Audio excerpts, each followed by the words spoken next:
गुजराती वैसे भी कुछ ज़्यादा बोल रहे हैं दिल्ली में, तो मैं संक्षिप्त में ही बोलूँगा। साबरमती के तट पर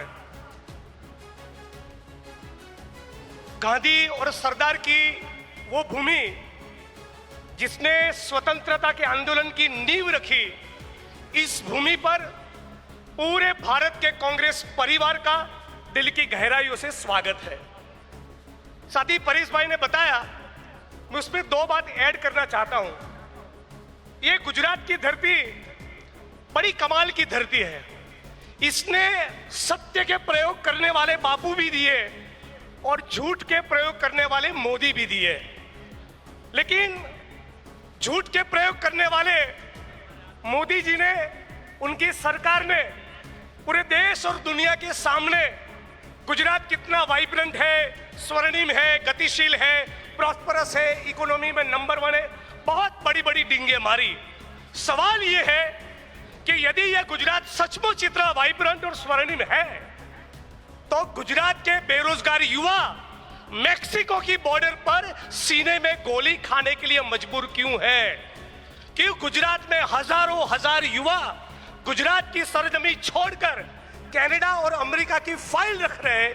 क्यों यहां पर उनको रोजगार नहीं मिल रहा है? वो इसलिए कि यहां का जो ग्रोथ है वो जॉबलेस ग्रोथ है। अब गुजरात की भाजपा सरकार, उसका सैचुरेशन पॉइंट आ चुका है। वो अब के दौर के गुजरात के नई पीढ़ी के लोगों को, गुजरात के सपनों को, गुजरात की आकांक्षा को ये भाजपा की सरकार पूरा नहीं कर सकती। और इसीलिए हम सभी लोगों को एक बेहतर गुजरात के निर्माण का ब्लूप्रिंट पूरे कांग्रेस परिवार की ओर से देना पड़ेगा, और वो हम देंगे। हम कहना चाहते हैं कि गुजरात डिजर्व्स बेटर। गुजरात आज जो परिस्थिति है उससे बहुत कुछ ज्यादा कर सकता है, बहुत कुछ बेहतर कर सकता है। 1960 से 90 तक का जो गुजरात था, गुजरात की सरकार ने यहाँ पर व्यापार वाणिज्य का जो संस्कृति था, जो परंपरा थी, उसको आगे बढ़ाते हुए बड़े बड़े उद्योग स्थापित किए।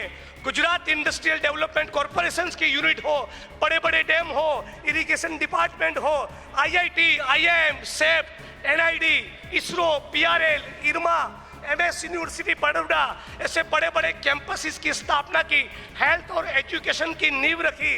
लेकिन अभी का गुजरात ऐसा है जिसमें 100 में से 45 बच्चे कुपोषित हैं। गुजरात में बनास डेयरी है, दूध सागर डेयरी है, अमूल डेयरी है, लेकिन फिर भी 100 में से 40-45 बच्चे कुपोषित हैं। हमें ऐसा विकास का मॉडल नहीं चाहिए। गुजरात में SC, ST, OBC माइनॉरिटी, उनके लिए गुजरात सरकार के पास कोई बजट नहीं है। मतलब कि सिचुएशन ऐसी खड़ी हुई है कि 80% गुजरात, 75, 80, 85% गुजरात केक के ऊपर चिपकी हुई लाल रंग की चेरी खा रहा है, और 15-20% पूंजीपतियों का गुजरात वो पूरी केक खा रहा है। ये जो असमानता है, ये जो इनइक्वालिटी है, उसके खिलाफ हम लोग संकल्पबद्ध है। और राहुल जी ने पार्लियामेंट में से जो कॉल दिया था कि लिख ले लो, लिख कर ले लो, इस बार गुजरात में तुमको भाजपा को हरा कर दिखाएंगे।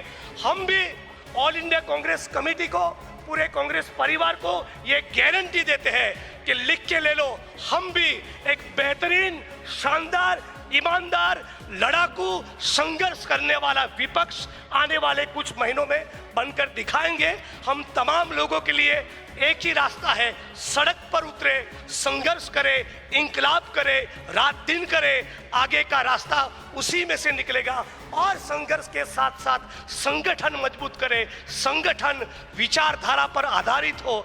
गांधी, सरदार, फुले, बाबा साहब अम्बेडकर के जो विचारधारा थी, उनके जो वैल्यूज थे, स्वतंत्रता के आंदोलन के जो मूल्य थे, उस मूल्यों पर आधारित एक संगठन का निर्माण हो और सड़क पर संघर्ष करें, तो डेफिनेटली आगे का रास्ता गुजरात के लिए और पूरे भारत के लिए निकलेगा। जय भीम, जय भारत, जय कांग्रेस, जय संविधान।